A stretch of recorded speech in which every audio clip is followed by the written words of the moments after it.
Hello everyone, this is me Shalini. Welcome you all in the Ab Initio Judiciary YouTube channel.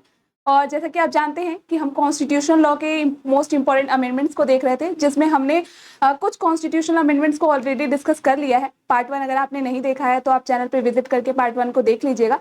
आज हम part 2 को cover करने वाले हैं, जिसमें हम एंड तक 106 कॉन्स्टिट्यूशनल अमेंडमेंट्स तक को पूरा ही देखने वाले हैं। कुछ क्लैरिकल एरर आ गया था, इस वजह से वहां पे हमें वीडियो पॉज करनी पड़ी थी। तो आज हम कंप्लीट इसे डिस्कस करने वाले हैं। वीडियो को लास्ट तक बने रहिएगा और अपने दोस्तों में भी शेयर करिएगा, क्योंकि अभी आपका उत्तराखंड जुडिशियल सर्विसेज का एग्जाम जो है वो शेड्यूल्ड है 31 अगस्त को। तो वहां पे भी कॉन्स्टिट्यूशन अमेंडमेंट से क्वेश्चंस पूछे जाते हैं और आजकल ट्रेंड में है जहां पे मैच द फॉलोइंग के फॉर्म में क्वेश्चंस पूछे जाते हैं। तो यहाँ पे आपको कंप्लीट नॉलेज जो है वो होनी चाहिए। साथ ही साथ यहाँ पे हम उससे रिलेटेड जो कॉन्स्टिट्यूशनल अमेंडमेंट हुई हैं उनसे रिलेटेड जो आर्टिकल्स हैं उनको भी डिस्कस कर रहे हैं, तो उन्हें भी आप ध्यान रखिएगा, क्योंकि रिलेटेड आर्टिकल्स भी पूछ लिए जाते हैं। अब नए ट्रेंडिंग जो क्वेश्चंस के टाइप हैं उनको आपको समझना होगा। तो सारी ही बातों को यहाँ पे हम डिस्कस करने वाले हैं। तो स्टार्ट करते हैं हम अपना डिस्कशन। तो हमने 34th कॉन्स्टिट्यूशनल अमेंडमेंट्स तक लास्ट वीडियो में देख लिया था। आज हम 35 ऑनवर्ड जो है वो सारे ही कॉन्स्टिट्यूशनल अमेंडमेंट्स को देखने वाले हैं। और यहाँ पे जहाँ से हम स्टार्ट कर रहे हैं ये बहुत ही कोर एरिया है, जहाँ पे बहुत इंपॉर्टेंट रोल प्ले करता है और यहाँ से भारी मात्रा में क्वेश्चन जो है वो पूछे जाते हैं।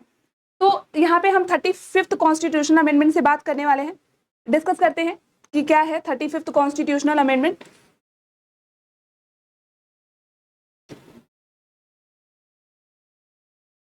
थर्टी फिफ्थ कॉन्स्टिट्यूशन 1974 में आया था और यहाँ पे Sikkim become associate state. With 35th constitution amendment से जो सिक्किम था उसे एसोसिएट स्टेट बना दिया गया था और इसमें अमेंडमेंट की गई थी, ये फर्स्ट शेड्यूल में अमेंडमेंट्स की गई थी। इसी के साथ साथ 36th कॉन्स्टिट्यूशनल अमेंडमेंट 1975 में आया था, जिसमें सिक्किम को एक फुल फ्लेज्ड स्टेट में बना दिया गया था और यहाँ पे आर्टिकल 371F को जोड़ दिया गया था, जो सिक्किम के रिलेटेड स्पेशल प्रोविजंस के बारे में बात करता है। तो ये भी ध्यान रखिएगा, यहाँ से सेपरेट क्वेश्चन। एक तो 36th कॉन्स्टिट्यूशनल अमेंडमेंट किससे रिलेटेड है, तो ध्यान रखिएगा कि Sikkim becomes the full state and 1975 में ये 36th कॉन्स्टिट्यूशनल अमेंडमेंट आया था और इससे रिलेटेड आर्टिकल कौन सा है, आर्टिकल है 371F। तो ये सारे ही पॉइंट्स को आपको ध्यान रखिएगा। फिर है 37th कॉन्स्टिट्यूशनल अमेंडमेंट जो 1975 में आया था और यहाँ से अरुणाचल प्रदेश को यूनियन टेरिटरी का स्टेटस प्रोवाइड कर दिया गया था। तो आपको ये भी समझना है कि इंडिया में टोटल कितने स्टेट हैं और कितने यूनियन टेरिटरीज हैं, क्योंकि ये भी डायरेक्ट क्वेश्चन पूछा जाता है। तो ध्यान रखिएगा कि 28 स्टेट्स हैं और 8 यूनियन टेरिटरी हैं, ठीक है। तो ये पॉइंट भी याद रखिएगा। और 37th कॉन्स्टिट्यूशनल अमेंडमेंट 1975 को से अरुणाचल प्रदेश को यूनियन टेरिटरी का स्टेटस दे दिया गया था और इसे कहाँ ऐड कर लिया गया था, यहाँ पे शेड्यूल 1 जो है वहां पे ऐड किया गया था। अब आते हैं नेक्स्ट डिस्कशन करते हैं। आगे है 38th कॉन्स्टिट्यूशनल अमेंडमेंट। ये किसके बारे में बात करता है, 38th कॉन्स्टिट्यूशनल अमेंडमेंट में डिस्कस किया गया था, जो कि 1975 में आया था। 1975 में this deals with emergency powers beyond judicial review, ठीक है। और यहाँ पे आर्टिकल 123 के बारे में यहाँ पे डिस्कस किया गया था। तो यहाँ पे ये ध्यान रखिएगा कि 38th कॉन्स्टिट्यूशन में 19th इमरजेंसी प्रोविजंस को बताया गया था कि ये जुडिशियल रिव्यू के परव्यू से बाहर होते हैं, ठीक। लेकिन ये फिर चेंज हुए थे, आगे के अमेंडमेंट्स में हम देखने वाले हैं, ठीक। तो ये चीज ध्यान रखिएगा। नेक्स्ट है 39th constitution amendment 1975 is related to PM election excludes from judicial review, ठीक है। PM is stands for prime minister. तो यहाँ पे ध्यान रखिएगा कि प्राइम मिनिस्टर के इलेक्शन को एक्सक्लूड कर दिया गया था फ्रॉम द जुडिशियल रिव्यू। और इससे रिलेटेड आर्टिकल कौन सा था जिसमें अमेंडमेंट की गई थी, तो ये था आर्टिकल 329A। ये भी ध्यान रखिएगा। अब आते हैं नेक्स्ट पे। नेक्स्ट है 40th कॉन्स्टिट्यूशनल अमेंडमेंट। ये इंपॉर्टेंट है, इसको ध्यान रखिएगा। 1976 में आया था। किसी भी कॉन्स्टिट्यूशनल अमेंडमेंट का आपको ईयर भी ध्यान रखना है, क्योंकि ईयर वाइज भी क्वेश्चन पूछ लिए जाते हैं कि कौन सा कॉन्स्टिट्यूशनल अमेंडमेंट किस ईयर में आया था, तो उसको भी ध्यान रखिएगा। इसमें क्या हुआ था, मैरीटाइम बाउंड्रीज को एक्सटेंड कर दिया गया था। जो समुद्री सीमा विस्तार है, जो हम इंटरनेशनल लॉ के रिस्पेक्ट में भी पढ़ते हैं, ठीक है, तो वहां पे उसमें भी बहुत सारी अमेंडमेंट्स की गई थी और उसको एक्सटेंड किया गया था। इससे रिलेटेड क्या था, ये 9th शेड्यूल में रिलेटेड है। अब आते हैं 41st कॉन्स्टिट्यूशनल अमेंडमेंट जो 1976 से आया था और इसमें इंक्रीज कर दी गई थी retirement age of civil servants को। और इससे रिलेटेड आर्टिकल कौन सा था? आर्टिकल था 309। तो एक बार आप जब भी पढ़िएगा, जब भी आप ये चीज डिस्कस करिएगा तो साथ में अपने बेयर एक्ट रखिएगा और बेयर एक्ट में जो भी एसेंशियल चेंजेस किए गए हैं आप एक बार उनको देखने का ट्राई करिएगा। यहाँ पे कोर डिस्कशन जो है वो तो हमने कर लिया है, लेकिन एट प्रेजेंट बेयर एक्ट में क्या लिखा हुआ है वो आप तुरंत अगर डिस्कस करेंगे और तुरंत देख लेंगे तो वो आपके माइंड में रहेगा कि वहां से किसी भी टाइप के क्वेश्चन अगर बनते हैं तो आप इजिली उन्हें कर पाएंगे। तो ये ध्यान रखिएगा 41st कॉन्स्टिट्यूशनल अमेंडमेंट 1976 में हुए थे, जहां पे सिविल सर्वेंट्स की जो रिटायरमेंट की एज है उसे इंक्रीज कर दिया गया था। और किस आर्टिकल में अमेंडमेंट की गई थी? तो आर्टिकल 309 में अमेंडमेंट्स की गई थी। अब आते हैं नेक्स्ट पे 42nd constitutional amendment. It is one of the most important और इसे मिनी कॉन्स्टिट्यूशन के भी कहा जाता है। ठीक है, जो 42nd कॉन्स्टिट्यूशनल अमेंडमेंट है इसे मिनी कॉन्स्टिट्यूशन कहा जाता है। ये जो अमेंडमेंट है ये 42nd कॉन्स्टिट्यूशन 1976 में आई थी।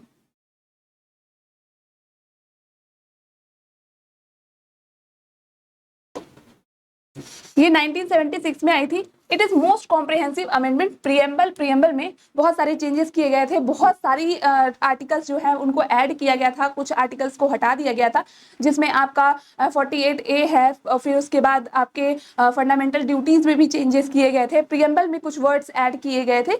तो इसी तरीके से बहुत सारे अमेंडमेंट्स थे जो किए गए हैं। ठीक है, तो यहाँ पे ये ध्यान रखिएगा कि प्रियम्बल में चेंज किए गए थे। हम एक सेपरेट वीडियो में सिर्फ 42nd कॉन्स्टिट्यूशनल अमेंडमेंट को डिस्कस करने वाले हैं, तो हम अभी यहाँ पे सिर्फ कोर डिस्कशन ही कर रहे हैं। हम एक सेपरेट वीडियो में 42nd कॉन्स्टिट्यूशन को डिटेल में डिस्कस करने वाले हैं, जो आपके एग्जाम में, क्योंकि यहाँ से मेन्स में भी क्वेश्चन पूछे जाते हैं, तो इसलिए उसको हम ध्यान में रखते हुए एक सेपरेट वीडियो में 42nd कॉन्स्टिट्यूशनल अमेंडमेंट को ध्यान रखेंगे। अब आते हैं नेक्स्ट 43rd कॉन्स्टिट्यूशनल अमेंडमेंट के बारे में बात करेंगे। ये 1977 में हुआ था। ठीक है, और इसमें क्या हुआ था? इसमें बहुत सारे अमेंडमेंट जो 42nd कॉन्स्टिट्यूशनल अमेंडमेंट्स के थ्रू किए गए थे उसी को रिवर्स कर दिया गया था। कुछ ऐसे कॉन्स्टिट्यूशनल अमेंडमेंट्स थे जिनको एक्सेप्ट नहीं किया जा सकता था, तो और ऐसा माना जा रहा था कि वो बेसिक स्ट्रक्चर को फॉलो नहीं कर रहे हैं जो कॉन्स्टिट्यूशन में बेसिक स्ट्रक्चर दिए हुए हैं, तो इसलिए कुछ जो 42nd कॉन्स्टिट्यूशनल अमेंडमेंट्स के थ्रू किए गए थे अमेंडमेंट्स उनको रिवर्स कर लिया गया था।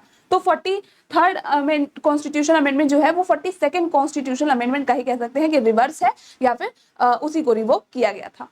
तो इससे रिलेटेड आर्टिकल कौन सा है? इसमें आर्टिकल 371D जो है उसको रिमूव किया गया था। अब देखते हैं 44th कॉन्स्टिट्यूशनल अमेंडमेंट। ये भी आपका बहुत इंपॉर्टेंट है, बार बार एग्जाम में पूछा जाता है। 44th कॉन्स्टिट्यूशनल अमेंडमेंट 1978 में हुआ था, जिसमें राइट टू प्रॉपर्टी को यहाँ फंडामेंटल राइट से रिमूव करके इसको लीगल या कॉन्स्टिट्यूशनल राइट्स कह सकते हैं उसमें ऐड कर दिया गया था। ठीक है, या कॉन्स्टिट्यूशनल राइट। तो यहाँ पे कहाँ पे चला गया था? ये 91F से हटा के इसको 300A में लेते गए थे। तो ये चीज ध्यान रखिएगा कि 44th कॉन्स्टिट्यूशनल अमेंडमेंट से राइट टू प्रॉपर्टी को फंडामेंटल राइट से हटा के इसको कहां पे कर दिया गया था? इसको कर दिया गया था लीगल राइट और कॉन्स्टिट्यूशनल राइट बना दिया गया था with the adding of article 300(a). अब आते हैं नेक्स्ट 45th कॉन्स्टिट्यूशनल अमेंडमेंट।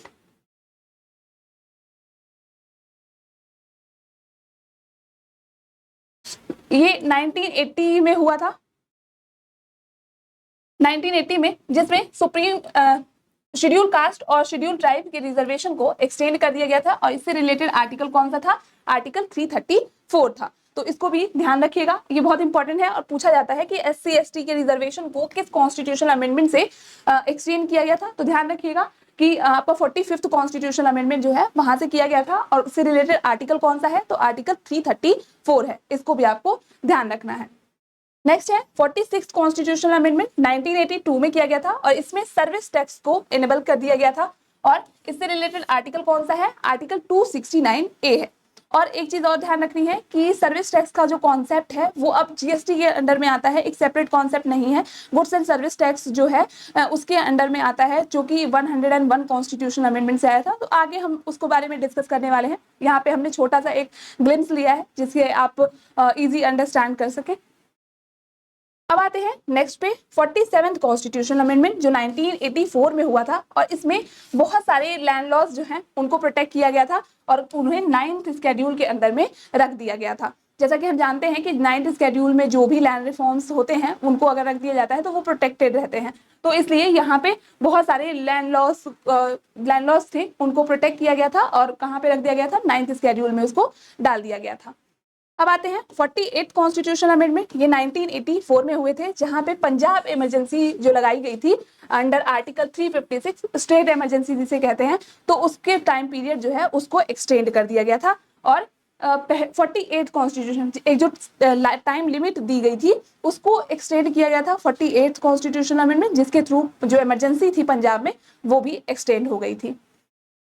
अब है 49th कॉन्स्टिट्यूशनल अमेंडमेंट 1984, इसमें क्या हुआ था, त्रिपुरा ट्राइबल काउंसिल का सेटअप किया गया था, किसके तहत, तो शेड्यूल 6 के तहत में यहाँ पे त्रिपुरा में ट्राइबल काउंसिल का सेटअप किया गया था। ये आपके लिए उतना इंपॉर्टेंट नहीं है और ये बार बार पूछा नहीं जाता है, बट इस समय क्या है कि जो ऑफ साइड के क्वेश्चंस रहते हैं उनको पूछे जाने का ट्रेंड बहुत ज्यादा है, तो इसलिए थोड़ा ध्यान रखिएगा कि यहाँ से पूछा जा सकता है। जिन्हें हम जनरली इग्नोर कर देते हैं वो साइड अब है कि एग्जाम में नया ट्रेंड है कि वो सारे जो ऑफ सेटअप होते हैं उनको पूछा जाता है, तो इसलिए थोड़ा ध्यान रखिएगा कि ये सारी चीजें भी ध्यान रखिएगा।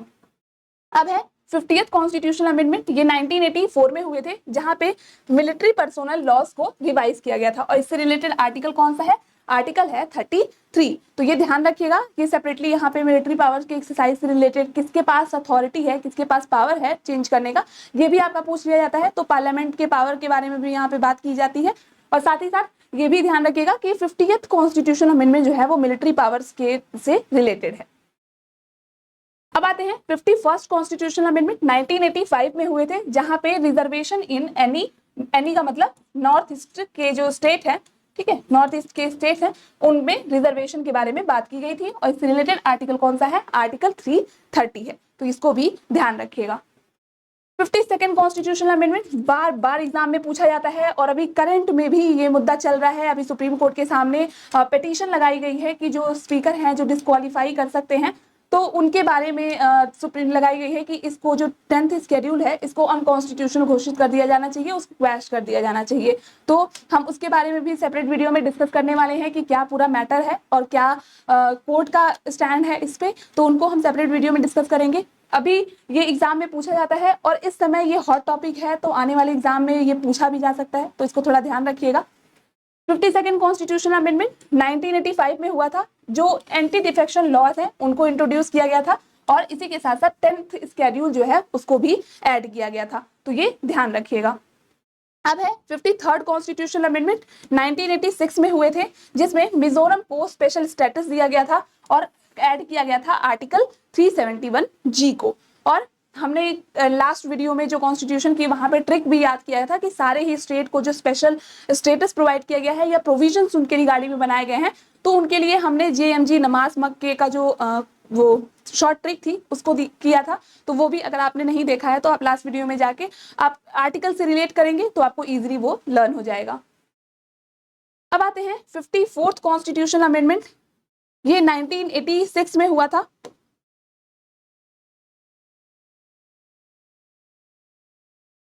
ठीक है, तो 1986 में हुआ था ये, और इसमें क्या हुआ था, जजेस सैलरीज को रिवाइज किया गया था। आर्टिकल 125 जो है सुप्रीम कोर्ट के जजेस के बारे में बात करता है, उनकी सैलरीज के बारे में बात करता है, तो यहाँ पे 54th कॉन्स्टिट्यूशनल अमेंडमेंट से जजेस की जो सैलरीज थी उसको रिवाइज किया गया था और उनमें इंक्रीमेंट्स किए गए थे।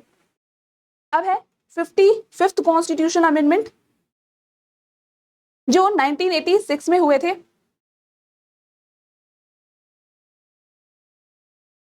जो कि 1986 में हुए थे, और यहाँ पे अरुणाचल प्रदेश को स्पेशल के रिस्पेक्ट में स्पेशल प्रोविजंस बनाए गए थे बाय एडिंग आर्टिकल 371H। इसको बहुत ध्यान से पढ़िएगा, ये आपको अक्सर मैच द फॉलोइंग ये क्वेश्चंस पूछे जाते हैं कि कौन से स्पेशल स्टेटस, कौन से कॉन्स्टिट्यूशनल अमेंडमेंट या फिर कौन से आर्टिकल्स हैं जो स्पेशल अमेंडमेंट्स प्रोवाइड करते हैं, तो इसको थोड़ा ध्यान से करिएगा, आपको लर्न हो जाएंगी चीजें। अब आते हैं 56th कॉन्स्टिट्यूशनल अमेंडमेंट 1987 में हुए थे, जहां पे गोवा को एक स्टेट बना दिया गया था और यहाँ पे शेड्यूल 1 जो है वो इसके बारे में बात करता है। शेड्यूल 1 क्या है कि ये यूनियन टेरिटरीज के बारे में बात करता है, यूनियन और उसकी टेरिटरीज के बारे में बात करता है। तो यहाँ पे जब गोवा को स्टेट बनाया गया था तो फर्स्ट शेड्यूल में ही इसके बारे में डिस्कस किया गया है। अब देखते हैं 57th कॉन्स्टिट्यूशन अमेंडमेंट 1987 में हुए थे, जहां पे शेड्यूल ट्राइब्स को रिजर्वेशन दिया गया था for Arunachal Pradesh and others. ठीक है, ST reservation for Arunachal Pradesh and others. और इससे रिलेटेड आर्टिकल कौन सा था? आर्टिकल था 332। 58th कॉन्स्टिट्यूशन अमेंडमेंट 1987 से रिलेटेड है, जहां पे authoritative Hindi version of constitution बोला गया था, और इसमें कहां पे? प्रियम्बल में। ठीक है, अब है 59th कॉन्स्टिट्यूशन अमेंडमेंट 1988 में हुए थे, जहां पे इमरजेंसी प्रोविजंस फॉर पंजाब के बारे में डिस्कस किया गया था, और इससे रिलेटेड तो आर्टिकल 356 में चेंजेस किए गए थे। अब हम जानते हैं कि आर्टिकल 356 जो है वो हमारा स्टेट इमरजेंसी के बारे में बात करता है, और पंजाब में 2 बार इमरजेंसी उस टाइम पे लगी थी, तो दोनों टाइम पे टाइम टू टाइम अमेंडमेंट्स करके उनका जो पीरियड था उनको एक्सटेंड किया गया था। तो ये चीज ध्यान रखिएगा। और ये पूछ लिया जाता है कि कौन कौन से ईयर में पंजाब में इमरजेंसी लगी थी और किस आर्टिकल के तहत लगी थी, तो ये दोनों चीजों को आप ध्यान रखिएगा। अब आते हैं नेक्स्ट पे 60th कॉन्स्टिट्यूशनल अमेंडमेंट जो 1988 में हुए थे। यहाँ पे जो प्रोफेशनल टैक्स सीलिंग थी उसको रेज किया गया था, आर्टिकल 276 में अमेंडमेंट्स की गई थी, तो ये भी ध्यान रखिएगा। 61st कॉन्स्टिट्यूशन अमेंडमेंट, ये मोस्ट इंपॉर्टेंट कह सकते हैं, यहाँ से बार बार क्वेश्चन पूछे जाते हैं। 1989 में हुए थे, जहां पे वोटिंग एज जो है उसको 21 साल से 18 साल कर दिया गया था। ठीक है, और इससे रिलेटेड आर्टिकल कौन सा है? आर्टिकल 326, जो बताता है कि वोटिंग की एज क्या होनी चाहिए और कौन कौन लोग वोट कर सकते हैं। तो 324 से हमारा इलेक्शन कमीशन के बारे में स्टार्ट होता है और ये 329 तक जाता है, तो इसके बीच में ही 326 जो है वो वोटिंग के बारे में बात करता है। तो यहाँ पे जो एज है वोटिंग की, पहले क्या था कि इस कॉन्स्टिट्यूशन अमेंडमेंट्स के आने के पहले जो वोटिंग की एक प्रोबेबल एज थी वो 21 थी, बट यहाँ से 61st कॉन्स्टिट्यूशन अमेंडमेंट से इस एज ग्रुप को 18 ईयर्स कर दिया गया था। तो ये ध्यान रखिएगा। और इससे रिलेटेड आर्टिकल कहाँ है जो अडल्ट सफरेज के बारे में बात करता है, तो वो है 326। फिर है 62nd कॉन्स्टिट्यूशन अमेंडमेंट 1989 में किए गए थे। एससी, एसटी एंड ओबीसी के रिजर्वेशन को यहाँ पे एक्सटेंड कर दिया गया था, और कौन से आर्टिकल में चेंज किए गए थे? आर्टिकल 334 के अंडर में चेंजेस किए गए थे। फिर है 63rd कॉन्स्टिट्यूशन अमेंडमेंट जो 1989 में हुए थे, और यहाँ पे आर्टिकल 31D जो है उसको रिपेल कर दिया गया था। 64th कॉन्स्टिट्यूशन अमेंडमेंट 1990 में हुए थे, जहां पे कहा गया था कि पंजाब की जो इमरजेंसी है वो कंटिन्यू रहेगी, और जो एक स्पेसिफिक टाइम पीरियड दिया गया था उस टाइम पीरियड को एक्सटेंड किया गया था, जिससे कि पंजाब में जो इमरजेंसी लगी हुई थी वो भी कंटिन्यू हो गई थी। तो इससे रिलेटेड आर्टिकल 356 जो स्टेट इमरजेंसी के बारे में बात करता है, इस यहाँ पे डिस्कस की गई है।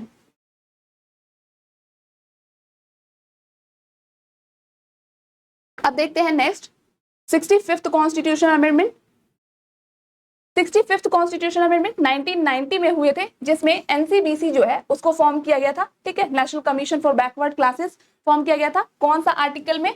आर्टिकल 338। तो ये ध्यान रखिएगा, ये बार बार आपके पूछा जाता है। एक तो एनसीबीसी का फुल फॉर्म पूछ लिया जाता है, किस कॉन्स्टिट्यूशन अमेंडमेंट से ऐड किया गया था ये पूछ लिया जाता है, और इससे रिलेटेड आर्टिकल कौन सा है ये भी पूछ लिया जाता है। तो ये तीनों ही बातों को आपको ध्यान रखना है।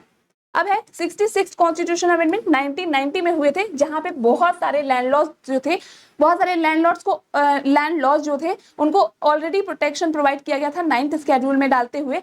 और यहाँ पे 66th कॉन्स्टिट्यूशन अमेंडमेंट थे तो कुछ और लैंड लॉज जो थे उनको प्रोटेक्ट किया गया था by adding into the 9th schedule. तो ये ध्यान रखिएगा।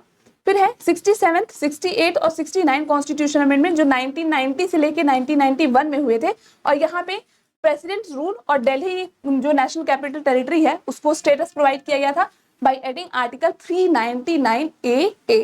तो ये ध्यान रखिएगा कि 239AA कौन से कॉन्स्टिट्यूशन अमेंडमेंट से ऐड हुआ था, तो ये 67, 68 और 69 तीनों ही कॉन्स्टिट्यूशन अमेंडमेंट्स को मर्ज कर दिया गया था। फिर यहाँ पे जो एक आर्टिकल ऐड हुआ था वो 239AA था। तो ये भी ध्यान रखिएगा। अब पूछ लिया जाता है कि यहाँ पे नेशनल कैपिटल टेरिटरी का जो स्टेटस है वो कौन सी कॉन्स्टिट्यूशनल अमेंडमेंट से मिला था, और साथ ही साथ कौन सा आर्टिकल है जो इससे रिलेट करता है। तो ये सारे ही पॉइंट्स को ध्यान रखिएगा।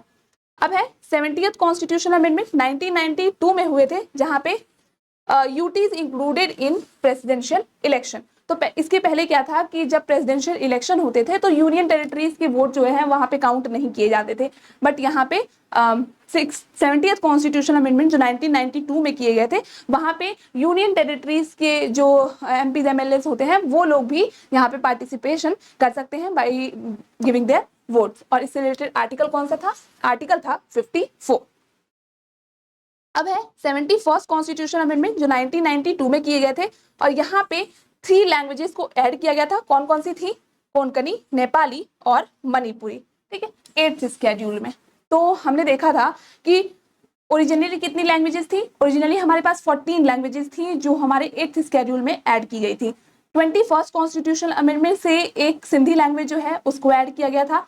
फिर 71st कॉन्स्टिट्यूशनल अमेंडमेंट जो है उसके थ्रू 3 और अदर लैंग्वेजेस जो मणिपुरी, नेपाली और कोंकणी लैंग्वेजेस हैं उनको ऐड किया गया था 8th स्केड्यूल में। उसके बाद हम देखते हैं कि आप एक ट्रिक लर्न कर सकते हैं लैंग्वेजेस को याद करने का, कि यहाँ पे 21st कॉन्स्टिट्यूशन अमेंडमेंट और 71st कॉन्स्टिट्यूशन अमेंडमेंट, इन दोनों के थ्रू 4 लैंग्वेजेस ऐड हो गई, और 4 लैंग्वेजेस ऐड हुई थी 92nd कॉन्स्टिट्यूशन अमेंडमेंट के तहत। तो 71 को और 21 को अगर आप ऐड कर लेते हैं तो 92 आ जाता है। तो इस तरीके से भी आप लर्न कर सकते हैं कि 92nd कॉन्स्टिट्यूशन अमेंडमेंट से 4 जो अदर लैंग्वेजेस थी, जिसके बाद से टोटल लैंग्वेज जो 8th स्केड्यूल में है वो 22 हो चुकी हैं। तो इस तरीके से भी आप लर्न कर सकते हैं। 21st constitution amendment, 71 constitution amendment और 92nd कॉन्स्टिट्यूशन अमेंडमेंट, ये तीनों के थ्रू लैंग्वेजेस ऐड की गई थी, जिसके बाद टोटल लैंग्वेजेस जो हैं वो 22 हो चुकी हैं। तो ये ध्यान रखिएगा। अब आते हैं आगे 72nd कॉन्स्टिट्यूशन अमेंडमेंट। 1992 में ये भी हुआ था। यहाँ पे त्रिपुरा ट्राइबल सीट्स को रिजर्वेशन दी गई थी आर्टिकल 332 के अंडर में, तो इसको भी ध्यान रखिएगा। 73rd कॉन्स्टिट्यूशन अमेंडमेंट 1992 में हुए थे, जहां पे पंचायती राज को इंट्रोड्यूस किया गया था, और इसी के साथ साथ यहाँ पे 11th स्केड्यूल को भी ऐड किया गया था। तो ये बार बार पूछा जाता है कि एक तो आपको ईयर याद रखना है कि पंचायती राज को कब इंट्रोड्यूस किया गया था, ठीक है, कौन सी कॉन्स्टिट्यूशन अमेंडमेंट। तो 73rd कॉन्स्टिट्यूशन अमेंडमेंट ध्यान रखिएगा 1992 में हुए थे, और साथ ही साथ यहाँ पे 11th स्केड्यूल जो है वो भी इसके बारे में डिस्कस करता है, जो पंचायती राज में किस तरीके से फंक्शन होगा, कैसे गवर्नेंस होगा, क्या बॉडीज होंगी, किस तरीके से मेंटेनेंस किया जाएगा, कौन सी अथॉरिटीज होंगी, ये सारी बातें यहाँ पे डिस्कस की गई हैं। तो 73rd कॉन्स्टिट्यूशन अमेंडमेंट 1992 में हुए थे, जिसके थ्रू पंचायती राज को इंट्रोड्यूस किया गया था। और ये पंचायती राज जो है ये ग्रामीण क्षेत्रों के लिए है, और किसका मैनिफेस्टेशन था, तो ये भी पूछा जाता है, तो ये भी ध्यान रखिएगा। फिर है 74th कॉन्स्टिट्यूशन अमेंडमेंट 1992 में हुए थे, और यहाँ पे अर्बन लोकल बॉडीज जो थी, मतलब म्युनिसिपैलिटी का जो कॉन्सेप्ट है, ठीक है, उसको इंट्रोड्यूस किया गया था, और 12th स्केड्यूल जो है उसको ऐड किया गया था। ये दोनों ही क्वेश्चन आपके बहुत इंपॉर्टेंट है, मोस्ट इंपॉर्टेंट कहा जा सकता है, और यहाँ से बनते ही हैं अक्सर करके क्वेश्चन। यहाँ से मेंस के लिए भी आपके इंपॉर्टेंट होता है, और साथ ही साथ ये प्रीलिम्स के लिए भी इंपॉर्टेंट है। तो ये सारे ही पॉइंट्स को ध्यान रखिएगा। 73rd कॉन्स्टिट्यूशन अमेंडमेंट से 11th स्केड्यूल को ऐड किया गया था, और यहाँ पे 74th कॉन्स्टिट्यूशन अमेंडमेंट से 12th स्केड्यूल को ऐड किया गया था। तो ये ध्यान रखिएगा। तो हमने देखा था कि ओरिजिनली कितने थे, जब कॉन्स्टिट्यूशन आया था तो ओरिजिनली हमारे पास 8 स्केड्यूल ही थे। फिर 9th ऐड हुआ 1st कॉन्स्टिट्यूशन अमेंडमेंट से, फिर 10th हुआ 52nd कॉन्स्टिट्यूशन अमेंडमेंट से, 73rd कॉन्स्टिट्यूशन अमेंडमेंट से 11th स्केड्यूल ऐड हुआ, और 74th कॉन्स्टिट्यूशन अमेंडमेंट से 12th स्केड्यूल ऐड हुआ। इस तरीके से हमारे पास 12 टोटल शेड्यूल है, और हमारे पास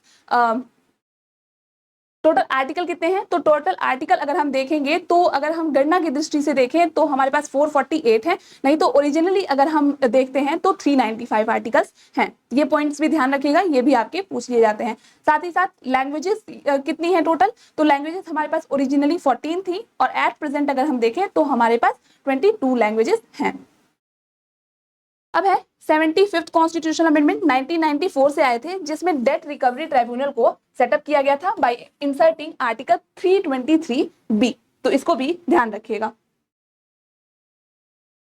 अब आते हैं नेक्स्ट 76th कॉन्स्टिट्यूशन अमेंडमेंट। ये इतना इंपॉर्टेंट नहीं है, ठीक है, क्योंकि इससे रिलेटेड बहुत सारे चेंजेस ऑलरेडी तमिलनाडु के रिस्पेक्ट में किए जा चुके हैं, पर एक बार हम देख लेते हैं। 76 कॉन्स्टिट्यूशन 1994 में हुए थे, जिसमें 69% रिजर्वेशन दिया गया था तमिलनाडु में, ठीक है। और यहाँ पे 9th शेड्यूल इससे रिलेटेड है, ये ध्यान रखिएगा। 77th कॉन्स्टिट्यूशन अमेंडमेंट, ये आपका इंपॉर्टेंट है, 1995 में हुए थे, जिसमें प्रमोशन रिजर्वेशन फॉर एससीज और एसटीज के बारे में बात किया गया था, और यहाँ पे आर्टिकल 16 क्लॉज 4A को ऐड किया गया था। तो ये भी ध्यान रखिएगा, ये सेपरेटली एक क्वेश्चन पूछा जाता है कि एक तो रिलेटेड किससे है, आर्टिकल 16 क्लॉज 4A किससे रिलेटेड है और कौन से कॉन्स्टिट्यूशन अमेंडमेंट से ऐड हुआ था, ये दोनों ही पॉइंट्स आपके पूछ लिए जाते हैं। 78th कॉन्स्टिट्यूशन अमेंडमेंट, ये भी 1995 में ही हुआ था। इसके थ्रू बहुत सारे लैंड लॉज जो हैं उनको 9th शेड्यूल में और ऐड किया गया था। हम एट प्रेजेंट देखें तो अनगिनत हैं, बहुत सारे लैंड लॉज जो हैं वो ऑलरेडी हमारे 9th शेड्यूल में ऐड किए जा चुके हैं। अब है 79th कॉन्स्टिट्यूशन अमेंडमेंट, 1999 में हुए थे। SC ST OBC रिजर्वेशन को एक्सटेंड कर दिया गया था टिल 2010 तक, और इससे रिलेटेड आर्टिकल था हमारा आर्टिकल 334। 80th कॉन्स्टिट्यूशन अमेंडमेंट 2000 में हुए थे, जहां पे रेवेन्यू शेयरिंग रिफॉर्म्स के बारे में बात की गई थी बाय इंसर्टिंग आर्टिकल 269A, तो इसको भी ध्यान रखिएगा। अब है 81st कॉन्स्टिट्यूशन अमेंडमेंट, ये भी बार बार पूछा जाता है एग्जाम में और इसको ध्यान रखना है हमें, ये आपके मेंस के पर्पस से भी इंपॉर्टेंट होता है। और 81st कॉन्स्टिट्यूशन अमेंडमेंट 2000 में हुए थे, जिसमें बैकलॉग सीलिंग लिमिट जो है उनको रिमूव कर दिया गया था bye inserting article 16 clause 4B। तो ये भी ध्यान रखिएगा कि बैकलॉग वैकेंसी से रिलेटेड कौन सा आर्टिकल है, तो आर्टिकल है 16 क्लॉज 4B। और यहाँ पे 81st कॉन्स्टिट्यूशन अमेंडमेंट्स के बारे में भी याद रखिएगा। ये तीनों ही पॉइंट्स आपके काफी इंपॉर्टेंट है, एक तो ईयर, दूसरा कौन से कॉन्स्टिट्यूशन अमेंडमेंट किससे रिलेटेड है और उससे रिलेटेड आर्टिकल कौन सा इंसर्ट हुआ था, इसके बारे में भी ध्यान रखिएगा। अब आते हैं नेक्स्ट,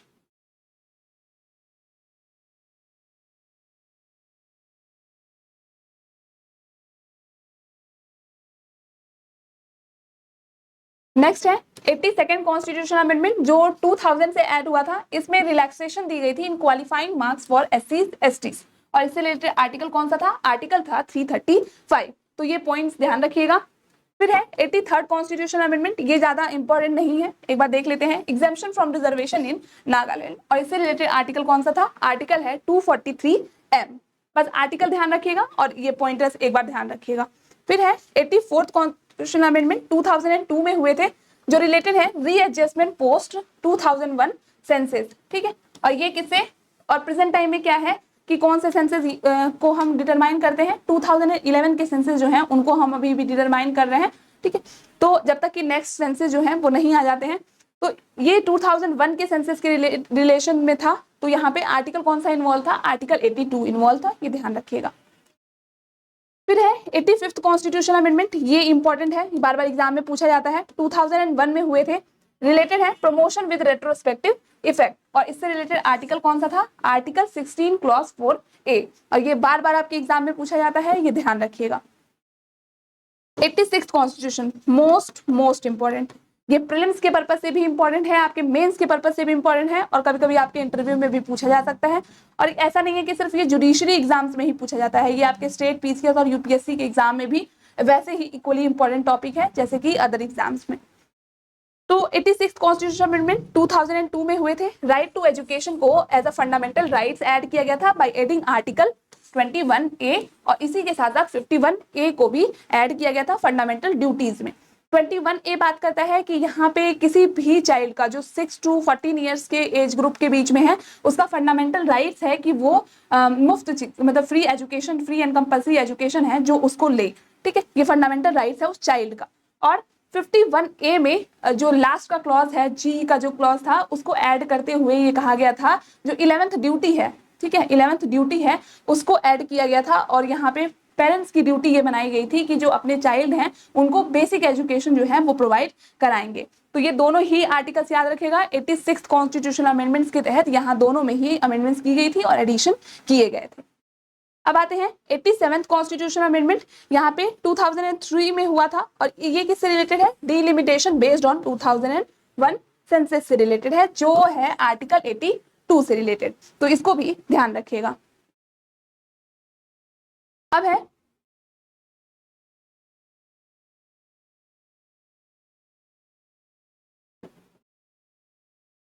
88th कॉन्स्टिट्यूशन अमेंडमेंट जो कि 2003 में हुए थे।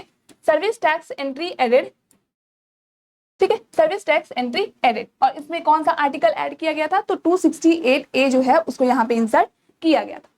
फिर आता है 89th कॉन्स्टिट्यूशन अमेंडमेंट, ये आपका इंपॉर्टेंट है, एग्जाम में पूछा जाता है, 2003 में हुए थे, जिसमें SC/ST कमीशन को सेपरेट किया गया था, और यहाँ पे आर्टिकल कौन सा ऐड किया गया था, आर्टिकल 338A जो है वो इंसर्ट किया गया था। 90th कॉन्स्टिट्यूशन अमेंडमेंट 2003 में हुए थे, जहां पे ST रिजर्वेशन इन झारखंड दिया गया था, और ये 332 में अमेंडमेंट्स की गई थी। तो ये ध्यान रखिएगा कि झारखंड जुडिशियल सर्विसेज में इस बार जीके भी पूछा जा रहा है, तो हो सकता है कि कॉन्स्टिट्यूशन और जीके को मर्ज करके ये क्वेश्चन बन जाए, तो इसलिए इसको ध्यान रखिएगा। आगे है 91st कॉन्स्टिट्यूशन अमेंडमेंट 2003 में हुए थे, जहां पे जो नंबर ऑफ मिनिस्टर्स हैं उनमें लिमिट लगा दी गई थी, आर्टिकल 75 जो है उसमें अमेंडमेंट्स किए गए थे, तो ये भी ध्यान रखिएगा। अब है 92nd कॉन्स्टिट्यूशन अमेंडमेंट जो 2003 में किए गए थे, इसके थ्रू बोडो, डोगरी, मैथिली और संथाली को ऐड किया गया था, और इसी के साथ साथ 8th स्केड्यूल में टोटल कितनी लैंग्वेजेस हो गई थी, टोटल 22 लैंग्वेजेस जो है वो हो गई थी। तो ये ध्यान रखिएगा, हमने अभी ट्रिक याद की थी, 21st और 71st को अगर ऐड करेंगे तो 92nd आ जाएगा। इस तरीके से तीनों अमेंडमेंट्स के थ्रू टोटल 22 लैंग्वेजेस हो गई थी। आगे है 93rd कॉन्स्टिट्यूशन अमेंडमेंट जो 2005 में की गई थी, और यहाँ पे रिजर्वेशन के बारे में बात की गई थी कि जो SC/ST और अदर क्लासेस के पर्सन हैं उनको प्राइवेट इंस्टीट्यूशंस में भी रिजर्वेशन दिया गया था, और आर्टिकल कौन सा इंसर्ट किया गया था, आर्टिकल 15 का क्लॉज 5 जो है वो इंसर्ट किया गया था, ये भी ध्यान रखिएगा, ठीक है। इसी में अमेंडमेंट्स की गई थी और इसके बारे में बात की गई थी।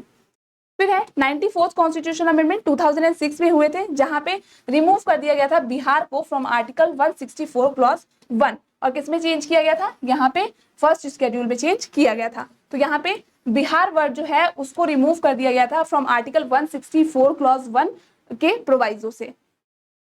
95th कॉन्स्टिट्यूशन अमेंडमेंट 2009 में हुए थे, जिसमें रिजर्वेशन को एक्सटेंड कर दिया गया था, जो SC/ST के रिजर्वेशन थे उनको एक्सटेंड कर दिया गया था अप टिल 2020, और यहाँ पे आर्टिकल कौन सा है, 334।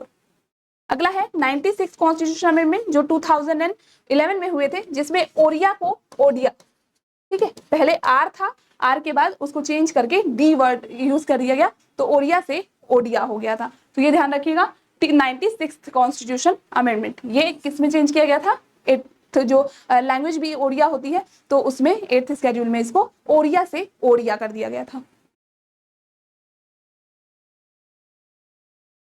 अब आते हैं 97th कॉन्स्टिट्यूशन अमेंडमेंट, ये इंपॉर्टेंट है, बार बार पूछा जाता है एग्जाम में, ठीक है, इसको ध्यान रखिएगा। 2012 में हुए थे, right to form cooperative society, और यहाँ पे 43B जो है उसको इंसर्ट किया गया था, तो ये ध्यान रखिएगा।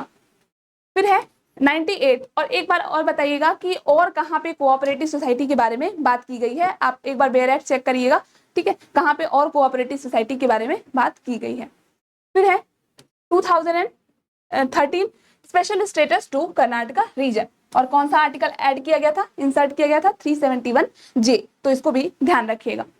अब है 99th कॉन्स्टिट्यूशन अमेंडमेंट 2014 में हुए थे, जहां पे NJAC national judicial appointment commission जो है उसको इंट्रोड्यूस किया गया था, और यहाँ पे बाद में उसको स्ट्रक डाउन कर दिया गया था। ये पाया जा रहा था कि यहाँ पे जो अपॉइंटमेंट का प्रोसीजर है वो सही नहीं है, ठीक है, जुडिशियल आउटरीच हो रहा है, तो इस लिए यहाँ पे जो आर्टिकल 124A में NJAC को इंट्रोड्यूस किया गया था उसको स्ट्रक डाउन भी बाद में कर दिया गया था। तो ये पूछा जाता है कि कौन से कॉन्स्टिट्यूशन अमेंडमेंट को लेटर क्वैश कर दिया गया था, तो ये भी ध्यान रखिएगा। और केस लॉ इससे रिलेटेड हम नेक्स्ट वीडियो में डिस्कस करेंगे, तो वहां पे हम कंप्लीट ये पूरा कॉन्सेप्ट देखेंगे कि NJAC क्या था और किस वजह से इसको इंट्रोड्यूस किया गया और क्यों इसे फिर स्ट्रक डाउन कर दिया गया, क्या इसमें लैक्स पाए गए थे, तो ये सारी बातों को भी हम डिस्कस करेंगे। अभी के लिए फिलहाल इतना याद रखिए कि 99th कॉन्स्टिट्यूशन अमेंडमेंट 2014 में हुए थे, जिसके थ्रू NJAC को इंट्रोड्यूस किया गया था, but due to some reason इसको बाद में स्ट्रक डाउन भी कर दिया गया था। और NJAC किस आर्टिकल में था हमारे,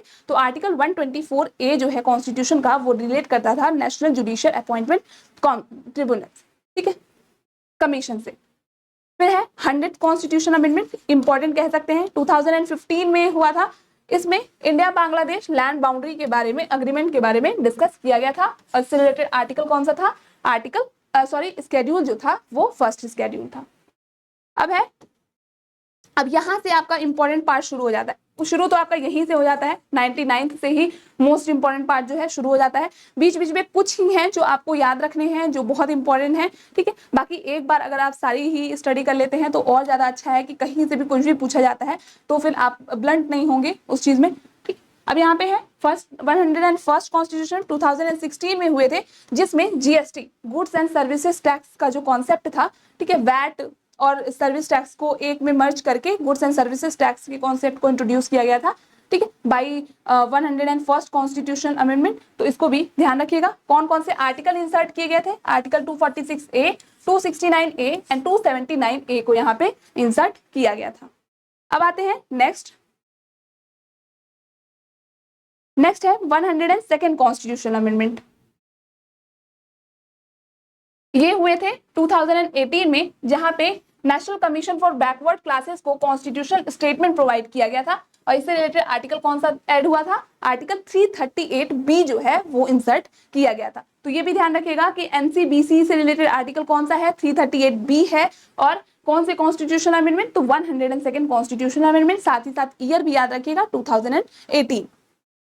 अब है 103rd कॉन्स्टिट्यूशन अमेंडमेंट जो 2019 में हुए थे, जहां पे 10% रिजर्वेशन दिया गया था economically and weaker section of classes जो हैं, जो जनरल कैटेगरी में ही एक पार्ट था, economic and weaker section of society, उनको 10% रिजर्वेशन 103rd कॉन्स्टिट्यूशन अमेंडमेंट से दिया गया था। और ये जब 103rd कॉन्स्टिट्यूशन अमेंडमेंट्स आया था तो उसको चैलेंज किया गया था सुप्रीम कोर्ट में कि ये जो एक सीलिंग लिमिट है, 50% की एक लिमिट है रिजर्वेशन दिए जाने की, उस लिमिट को एक्सीड करता है। लेकिन जनहित अभियान वर्सेस यूनियन ऑफ इंडिया के केस से, जिसमें 5 जजेस की बेंच कॉन्स्टिट्यूट हुई थी और जिसको लीड कर रहे थे the then chief justice of India DY Chandrachud ji, तो उन्होंने उसको कंप्लीटली कॉन्स्टिट्यूशनल बताया था। और साथ ही साथ वहां पे 3:2 के रेशियो में जजमेंट भी प्रोनाउंस की गई थी, जिसमें 103rd कॉन्स्टिट्यूशन अमेंडमेंट को कॉन्स्टिट्यूशनली वैलिड बताया गया था, ठीक है। तो ये भी ध्यान रखिएगा कि 103rd कॉन्स्टिट्यूशन अमेंडमेंट से रिलेटेड कौन सा था केस?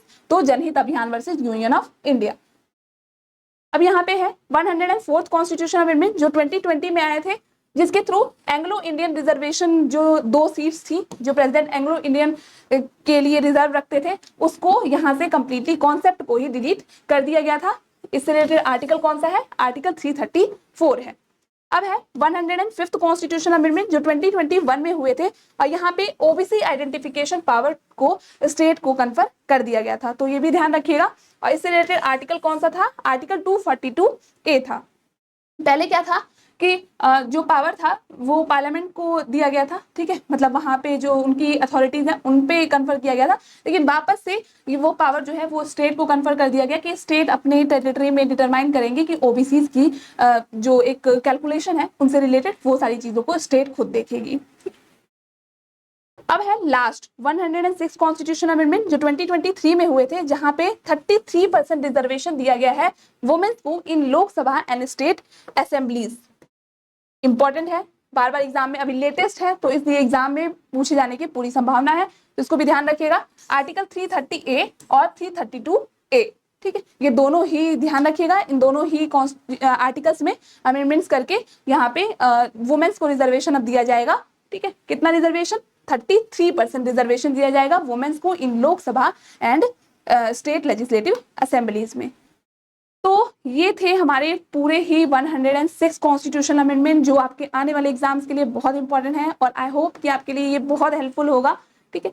तो अगर आपको किसी भी तरीके की कोई भी क्वेरी है, कोई भी कंफ्यूजन है, या फिर आप एडिशनली कुछ जानना चाहते हैं, तो नो डाउट बिना हेजिटेशन के आप कमेंट सेक्शन में बता सकते हैं जो भी पॉइंट्स आपको यहाँ पे डिस्कशन करने हैं, ठीक है। और साथ ही साथ हम उत्तराखंड के लीगल जीको को भी अब डिस्कस करने वाले हैं। अब आज से हम डेली ही हमारी 8 बजे वीडियो जाएगी उत्तराखंड लीगल जीके से रिलेटेड, तो आपको उसके लिए भी बिल्कुल भी टेंशन लेने की जरूरत नहीं है कि लीगल जीके का पोर्शन कहाँ से कवर किया जाए। पूरी ही उत्तराखंड में जितना भी लीगल जीके का 50% जो क्वेश्चन आता है, वहां से प्रोबेबल है कि यहाँ से आपके कोशिश की जाएगी कि 50 क्वेश्चन यहीं से कवर हो जाए आपके लीगल जीके से रिलेटेड। नहीं होते हैं तो भी आपके 48 क्वेश्चंस कहीं नहीं गए हैं जो लीगल जीके से, क्योंकि पूरी तरीके से पेपर को, प्रीवियस पेपर को एनालाइज करते हुए, नए पेपर पैटर्न को देखते हुए, ये सारी चीज़ों को ध्यान में रखते हुए यहाँ पे चीज़ें डिस्कस की जाएंगी जो लीगल जीके से रिलेटेड होंगी। तो जो लोग भी उत्तराखंड जुडिशियल सर्विसेज के लिए सीरियसली प्रिपेयर कर रहे हैं, ठीक है, वो लोग यहाँ पे लीगल जीके की क्लासेस कर सकते हैं जो डेली ही 8 बजे अपलोड की जाएगी, तो इसको ध्यान में रखिएगा। और ये सेशन आपको कैसा लगा और आप आगे कौन से टॉपिक डिस्कशन करना चाहते हैं, तो आप कमेंट सेक्शन में जरूर बताइएगा। तो आज के लिए बस इतना ही। नेक्स्ट वीडियो में हम किसी अनदर टॉपिक के साथ मिलेंगे। तब तक के लिए keep learning, keep shining, all the best, thank you.